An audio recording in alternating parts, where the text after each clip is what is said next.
आज हम लोग यहाँ पर मल्टीमीटर का प्रैक्टिकल देखने वाले हैं कि मल्टीमीटर में हम कैसे जो राशियाँ हैं उनको मेज़र करते हैं। सबसे पहले जो हमारा मल्टीमीटर है उसमें हम वोल्टेज को देखेंगे कि वोल्टेज को कैसे मापा जाता है। यह पहले ऑफ कंडीशन में होता है। इसको हमें सबसे पहले वोल्टेज वाली प्रोब पे सेट करना होता है। जो वोल्टेज की रेंज होती है वह हम इस पर 750 पर सेट करेंगे। इसके बाद हम बोर्ड में वोल्टेज को नाप कर देखेंगे कि कितना वोल्टेज आ रहा है। तो यह देखिए लगभग 240 वोल्ट के लगभग यहाँ आपको वोल्टेज देखने को मिलेगा।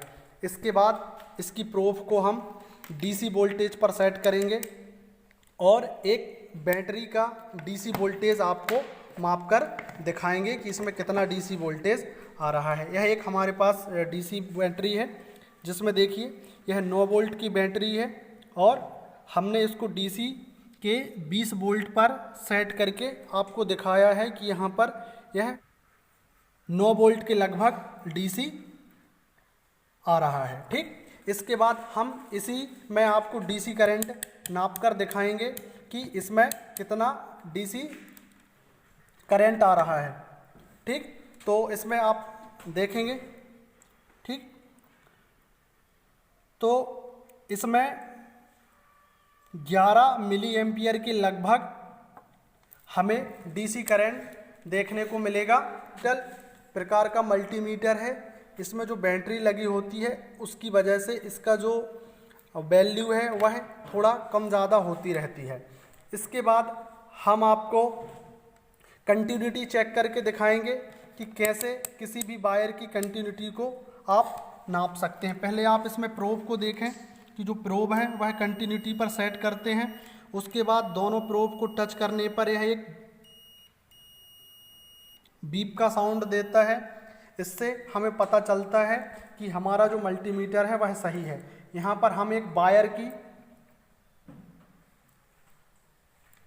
इसके बाद हम आपको मल्टीमीटर में कंटिन्यूटी चेक कर बताएंगे कि कंटिन्यूटी कैसे मल्टीमीटर में मापा जाता है। इसके लिए हम एक वायर लेंगे और यह वायर कहीं से ब्रेक होगा तो हमारा मल्टीमीटर बीप की आवाज़ नहीं करेगा और यदि सही है तो यह एक बीप की आवाज़ देगा।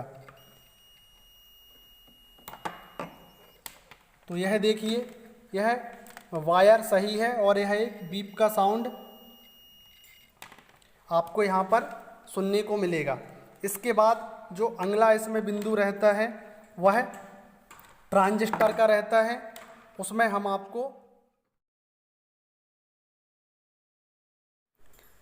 अभी आपने एनपीएन ट्रांजिस्टर देखा था, उसके बाद यहाँ पर हमने एक दूसरा पीएनपी ट्रांजिस्टर को लगाया है और जब हम इसको सही तरीके से लगाते हैं तो यह एक वैल्यू शो करने लगता है, जिससे हमें यह पता चलता है कि यह एक पीएनपी प्रकार का ट्रांजिस्टर है।